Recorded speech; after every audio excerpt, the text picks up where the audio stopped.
मोहब्बत वो खूबसूरत एहसास है कि अगर किसी इंसान के जीवन में सही तरीके से उतर जाए तो फिर उस इंसान के जीवन को जीते जी स्वर्ग बना देता है। लेकिन अगर इस मोहब्बत में थोड़ी सी भी नफरत शामिल कर जाए तो फिर उस इंसान के जीवन को नर्क भी बना देता है। आज की कहानी में एक कपल अपने प्यार को पाने के लिए एक ऐसे सफ़र पर निकल पड़ता है जिसका अंदाज़ा शायद किसी को भी नहीं था। लेकिन जब इसका असलियत उनके घर वालों को मालूम चलता है तो उनके पास भी अफसोस के अलावा और कुछ भी नहीं रह जाता है। वाकई में दोस्तों, आज की जो कहानी है ये आपके भी शरीर के रोंगटे खड़े कर देने वाली है। नमस्कार, आदाब, मैं हसमुद्दीन और आप देख रहे हैं सफ़र क्राइम तक। आज की जो सच्ची घटना मैं आपको सुनाने वाला हूँ, दरअसल ये घटना है उत्तर प्रदेश की। उत्तर प्रदेश का एक ज़िला पड़ता है आजमगढ़ और इसी आजमगढ़ का एक थाना पड़ता है जीयनपुर। जीयनपुर थाने के अंतर्गत एक गांव आता है जमसर और इसी जमसर गांव में एक होटल है जिसका नाम है royal star dhaba and family restaurant. बात कर रहा हूं मैं 10 मार्च 2023 के दोपहर के करीब 2 बजे के आसपास। एक लड़का और लड़की बाइक पर सवार होकर इसी होटल में पहुंचते हैं और होटल मालिक से खाना का ऑर्डर करते हैं। होटल मालिक लड़का से कहता है कि साहब, स्टाफ कम होने की वजह से खाना नहीं मिल सकता है, अगर आप कहें तो आपके लिए चाय और नाश्ता का इंतज़ाम कर सकता हूं। लड़का होटल मालिक से कहता है कि ठीक है, चाय और कुछ नमकीन केबिन में भेजो। उसके बाद से लड़का और लड़की केबिन में चले जाते हैं और वहीं पे बैठकर बातचीत करने लगते हैं। इधर होटल मालिक अपने स्टाफ से कहता है कि चाय बनाकर तुरंत केबिन में पहुंचा दो। इधर स्टाफ अभी चाय बना ही रहा था कि अचानक एक गोली चलने की आवाज़ सुनाई देता है। ये आवाज़ कहीं और से नहीं आया था, बल्कि जिस केबिन में लड़का और लड़की बैठ के बातचीत कर रहे थे वहीं से आया था।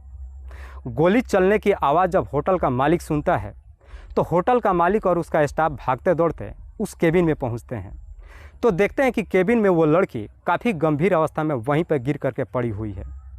वो लड़का जब होटल मालिक और स्टाफ को अपने तरफ भागते दौड़ते आते हुए देखता है तो डर के मारे वहाँ से भागकर बाथरूम में चला जाता है और बाथरूम का दरवाज़ा अंदर से लॉक कर देता है। इससे पहले कि होटल मालिक उस लड़की को लेकर के नज़दीकी हॉस्पिटल में जाता है, उस बाथरूम के अंदर से भी एक गोली चलने की आवाज़ सुनाई देता है। उस आवाज़ को सुन करके होटल मालिक को भी समझने में देर नहीं लगता है कि अंदर हुआ क्या है। दरअसल होटल मालिक को लगता है कि अब ये मामला पुलिस का है, इसीलिए होटल मालिक पुलिस को खबर दे देता है। इधर पुलिस को जैसे ही सूचना मिलती है, पुलिस अपने टीम के साथ होटल में पहुँचती है। सबसे पहले केबिन में जाती है और उस लड़की को चेक करती है तो मालूम चलता है कि लड़की के सर से एक गोली टच करके निकल गया था, जिसकी वजह से उसके सर से काफ़ी मात्रा में खून भी बह रहा था। लड़की अभी जिंदा थी। पुलिस आनन फानन में उस लड़की को लेकर जिला अस्पताल में भेजती है और फिर उस बाथरूम में जाती है और बाथरूम का दरवाज़ा जा कर के तोड़ देती है। लेकिन पुलिस जैसे ही दरवाज़ा तोड़ती है, आखिरकार वही शक होता है जिसका अंदाज़ा पहले से था। दरअसल उस बाथरूम में उस लड़का का डेड बॉडी पड़ा हुआ था।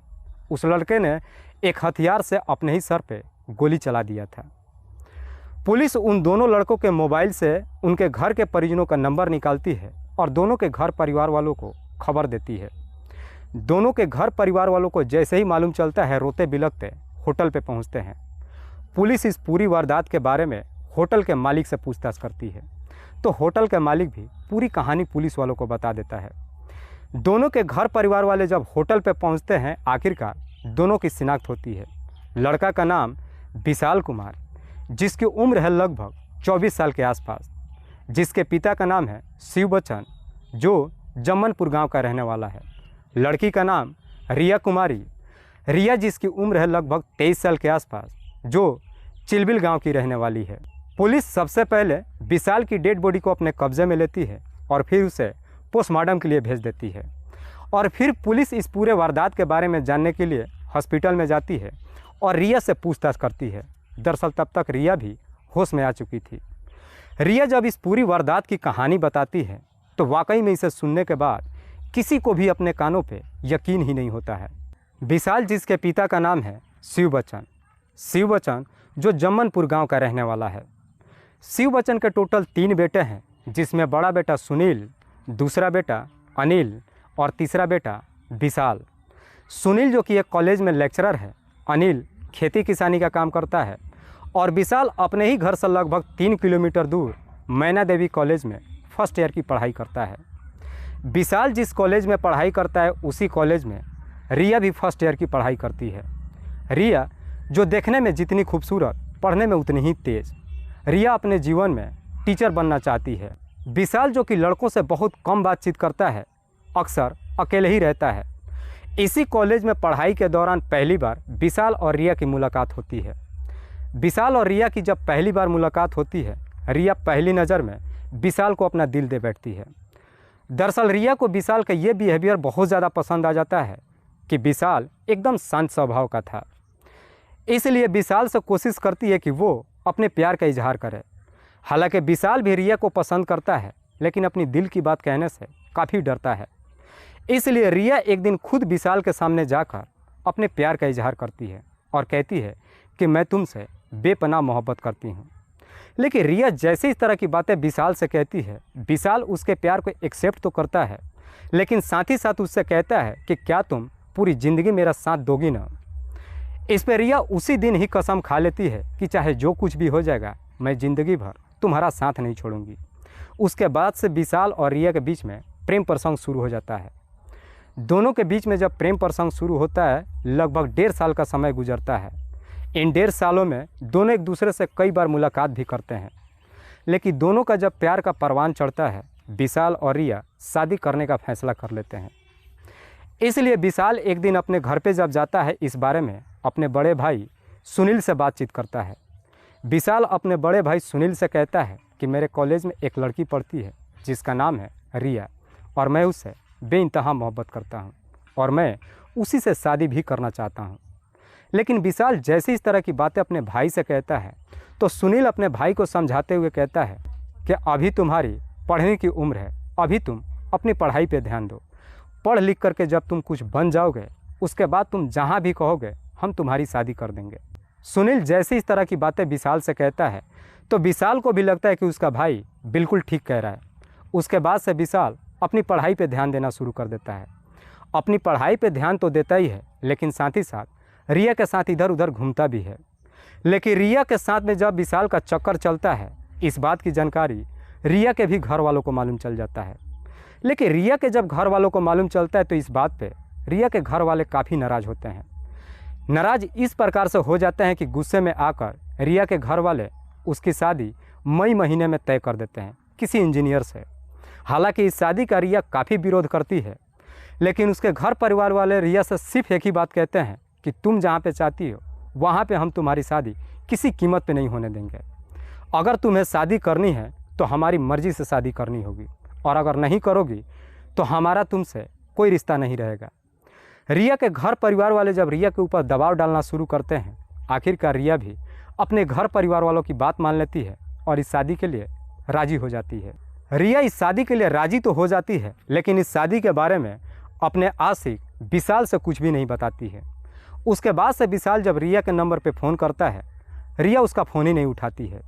अब इधर विशाल को भी टेंशन हो जाता है कि आखिरकार रिया उसका फ़ोन क्यों नहीं उठा रही है। कई बार मिलने की भी कोशिश करता है, उससे पूछताछ करने की भी कोशिश करता है, लेकिन इसके बावजूद भी रिया अपने शादी के बारे में विशाल से नहीं बताती है। आखिरकार विशाल भी सच्चाई पता लगाने के लिए चक्कर में पड़ जाता है, और आखिरकार एक दिन विशाल को सच्चाई मालूम चल ही जाता है कि रिया की शादी ही नहीं तय हो गई है, बल्कि मई महीने में उसकी शादी भी होने वाली है। विशाल को जैसे ही सच्चाई मालूम चलता है, विशाल एकदम से गुस्से में भड़क जाता है। रिया के पास जाता है, उससे इस मैटर पे बातचीत करने की कोशिश तो करता है, लेकिन रिया उसको टाइम ही नहीं देती है। अब विशाल को भी समझने में देर नहीं लगता है कि यह शादी रिया की मर्ज़ी से हो रही है। जैसे ही विशाल को लगता है कि यह शादी रिया के मर्ज़ी से हो रही है, विशाल को वो कसम याद आ जाता है कि रिया ने कैसे जब अपने प्यार का इजहार किया था तो उसका साथ निभाने के लिए कसम भी खाई थी। विशाल इस कदर से गुस्से में आ जाता है कि गुस्से में ही एक फ़ैसला ले लेता है। विशाल सोचता है कि अगर रिया मेरी नहीं हो सकी तो इस दुनिया में किसी की नहीं हो पाएगी। इसी षड्यंत्र के तहत एक दिन जा कर के मार्केट से एक हथियार खरीद लेता है, और इसी षड्यंत्र के तहत 10 मार्च 2023 को जब कॉलेज में जाता है, दोपहर के वक्त रिया से कहता है कि मुझे तुमसे बहुत ज़रूरी बातचीत करनी है।